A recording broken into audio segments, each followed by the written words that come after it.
The son of Indian immigrants in the U.S., Raj became intrigued by the people of the tea lands on his return to India as a Fullbright-Nehru scholar. He has since spent 15 years connecting Himalayan farmers to American markets. Raj founded Oregon-based Young Mountain Organic Tea Company in 2013. The company is a purpose-driven business praised for its high-grade whole-leaf teas. Young Mountain is currently engaged in an equity crowdfunding campaign on WeFunder that has generated more than $200,000. The campaign requires a minimum investment of $250,000 and has a goal of $375,000. Quote, Raj says sharing ownership aligns everyone's values. If the tea farmers do well, so do the tea drinkers, and vice versa. And if we do it right, there will be plenty for everyone. End quote. Thanks so much for joining us on the Tea Biz podcast. I'm a longtime admirer of your work, and I'm excited to learn more about how your business model more closely connects the two furthest ends of the tea supply chain. So will you talk a bit about the factory and the delivery of handmade teas? Sure.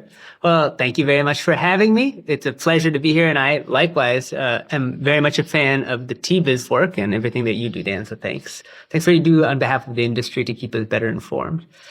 Setting up the Kumaon Tea Factory represents a tremendously exciting milestone in our work to figure out what a smallholder farmer model for Indian tea looks like.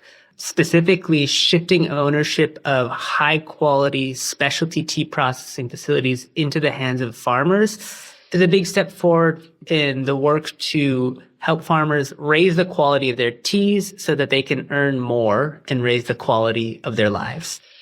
Basically, we finished chapter 0.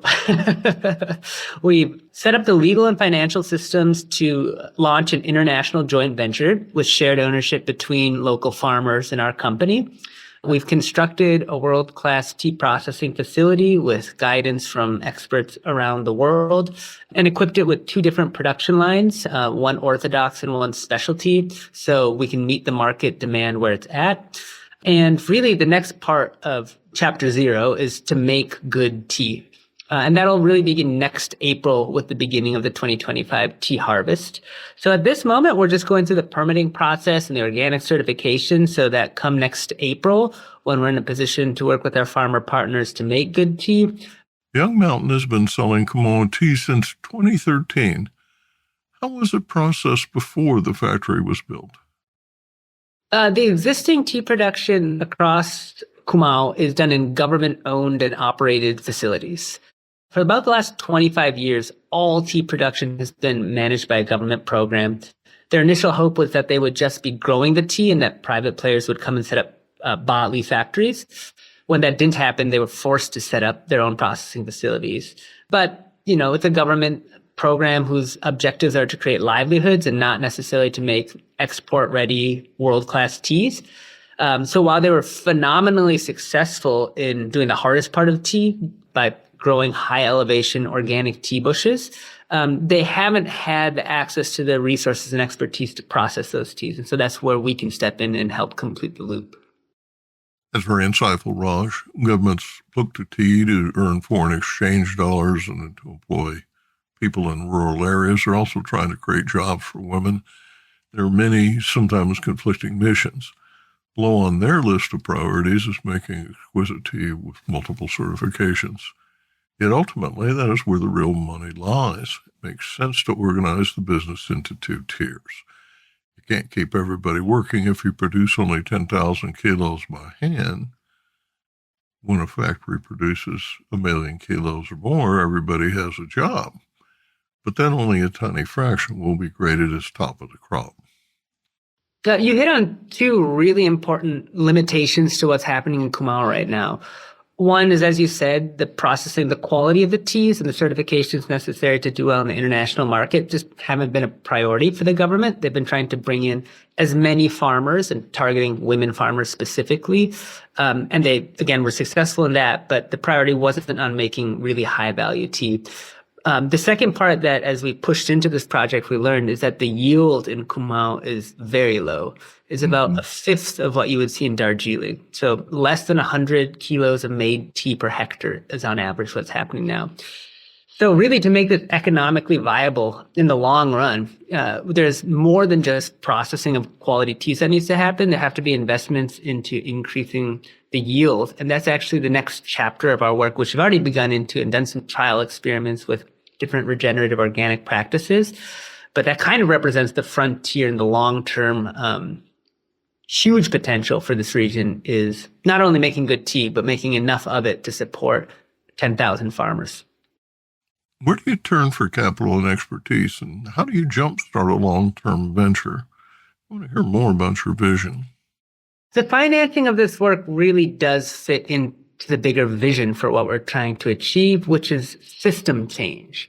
We're trying to create a totally new model for the way that this work can happen. And hopefully this isn't applicable just to tea, but more broadly to all forms of agriculture. And so the work is what blends what was traditionally held as two separate mentalities. It's both a for-profit side and a non-profit side. So we've been fortunate to have grant support from customers like Frontier Co-op, from government agencies like USAID, from equity investors like Acumen, Young Mountain. We put in our own money. We have additional customers that are interested in supporting it because what they're supporting is not just the creation of one facility in one region that's going to make them food-safe teas, which is also accurate, but they're supporting a bigger vision for a future of tea that's actually going to work into the future. And so, the process of securing that capital and support has been one of just really trying to be true to the spirit of what got me started in this direction initially, which is just a firsthand experience with the gulf of opportunity that exists between very talented farmers on the other side of the world and Western markets. I think that if more people had a chance to just spend time in the villages where their tea is grown, they would come to see these not as just like kind of exoticized farmers, but as real humans with real aspirations and a ton of drive. Of course, there's limitations and challenges in politics and all that kind of stuff as well. But as humans, and when we've been able to communicate the human story of this work, it really rings true in a way that leads to financing. But it's been a very interesting journey in that we have to stay true, and not just like in our marketing materials, but in the actual day-to-day work. We have to stay true to who this is ultimately trying to serve, which is tea farmers, and predominantly women tea farmers. And as an American male, sometimes there are cultural differences, gender differences, socioeconomic differences that we have to be cognizant of. But I think that what I felt blessed to have is the support and trust of our funding partners that we're going to do the hard work of staying true to that initial vision and integrity to come good on what our promises are to the farmers that we serve. I find the ecosystem of rural entrepreneurs resilient, optimistic, and heartening. One of the things that got me interested in doing this work at all is how present the spirit of entrepreneurship is in rural areas, not driven by markets or trying to grow businesses, but out of straight necessity. It takes a level of creativity just to make things work when infrastructure is not as well established, when financial systems don't allow for capital to flow in easily. There's a lot of depending on yourself and depending on your community that I really admire, appreciate, and want to support. So just to say, generally, rural entrepreneurship is not something that needs to be coached to a lot of these communities. They've already got it. Maybe it's not packaged or expressed in the same form that we're used to in the U.S., but it's a very familiar mentality for a lot of people to make, including our co-founder and CEO of the processing facility, Desmond Birkbeck. He can make things work. And just a super short story about the kind of entrepreneurship we're talking about. So we imported two types of machinery, as I mentioned. One to make orthodox production, so SFTG, FOP1 down to fannings and dust. And then a second line to make what we're calling specialty tea, which is small scale machinery that's exclusively whole leaf tea. So when it's steeped, you get the full bud set that comes through in the cup. So that specialty equipment all came from China and was delivered with no instructions, and all of the signage on it was in Mandarin. And so Desmond and the crew there used Google Translate, holding it up against the different plates to understand what these machines were even for. Like, oh, here's the gas inlet. Here's where the exhaust is supposed to go. And they actually got all of the machinery to work. And I was just shocked by that. Like, that's a level of like, well, I would be like, maybe we should call an expert. Maybe we should. No, they just grabbed in and dug in and figured it out. So anyway, that's just one example generally of the way that entrepreneurship is already present. But I guess what we're trying to do with this work and the ecosystem of support surrounding it is not have tea become a silver bullet solution that is a monocrop that becomes the only thing that farmers grow, but rather a backbone of support, an anchor to an annual income from a farmer. And all of the farmers that we work with aren't exclusively growing tea. They've dedicated a portion of the family's land to growing tea, and then they're also growing a lot of other food crops for both the home consumption as well as to sell in local markets. And so we think that's a really healthy approach, both for the farmers to have economic resilience against the failure of any one crop, but then also for the ecosystem as a whole, not to, as we know the limitations when you monoculture entire mountainsides. And so this is to get away from that.